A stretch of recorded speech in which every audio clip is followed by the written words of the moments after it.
Hello, I'm Tina Baker from the Factory Gym and I'm here to tell you how to do an aerobic warm-up. I teach about 20 classes a week. I do a warm-up every single time, and if you don't do it, bits of you will drop off and you will die. The reason we do it is to prepare the body for exercise and avoid injury. So teachers will stop you coming into a class if you actually miss the warm-up. So how do you do a warm-up? It's a bit like starting a car in the morning. You start it slowly and you go up gear by gear. You're going to get the muscles working, so you'd start with a march, for instance, and then you'd add a bounce, just a little bit perkier, pull your tummy in, and then you make it bigger. Now, if you are doing high impact aerobics, you might go up to a jog, you might go up to a little bouncy jump, but you still keep it low. How long do you warm up?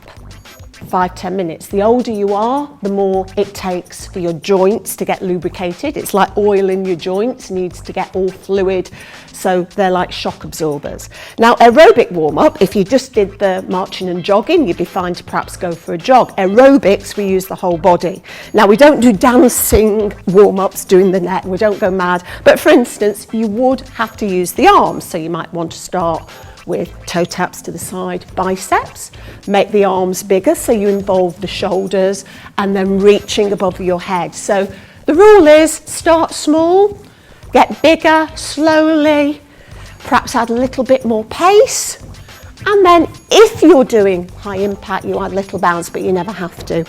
Going down the body, you might want to warm up the waist, very small rotations. You might want to warm up the shoulders. I usually start with shoulder rolls, combing your hair, or some of my chaps haven't got hair anymore, so where the hair used to be, and then backstroke.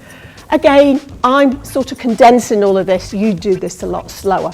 Warming up the hips, you just warm up perhaps little knee raises. You might even, for some of my people, start with toe taps forward, depending on how old they are. As I say, when you're older, it just takes longer for everything, including warm-ups. You also start warming up some of the moves rehearsing. So if you're doing two things at once, which most men can't do, let's be honest, you have to start doing two things. You might then start doing a row back, warming up the knees with a little heel to the bum curl move. Now, this is a great move if you've been sitting at a desk all day, your boss has been making you type all day, you've been on the phone all day, to open up the chest, particularly ladies with big bosoms.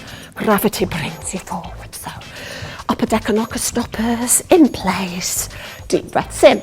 So you can hear from my breath, as well as moving the joints and everything, my breathing's getting a little bit deeper. That's really important to get the oxygen into the muscles, round the body. You might then want to start doing some kicks if you want. Your teacher will show you how to do the warm-up, so you don't have to remember all of this. I'm now engaging my core, pulling my tummy in as if I've got a tight pair of jeans in. And again, you might want to bring it onto the ball of the foot. So again, making the moves a bit bigger every time and getting ready for the big finale, i.e. you start your main aerobic warm-up. Then you have to do the cool down and the stretch at the end after the aerobics. So let's summarise. What you have to do is start your moves very small, build up gradually, get slightly out of breath within about 5 to 10 minutes, and then work every little bit of your body so you've lubricated all the joints, getting ready, prepared for action, and then enjoy your warm-up.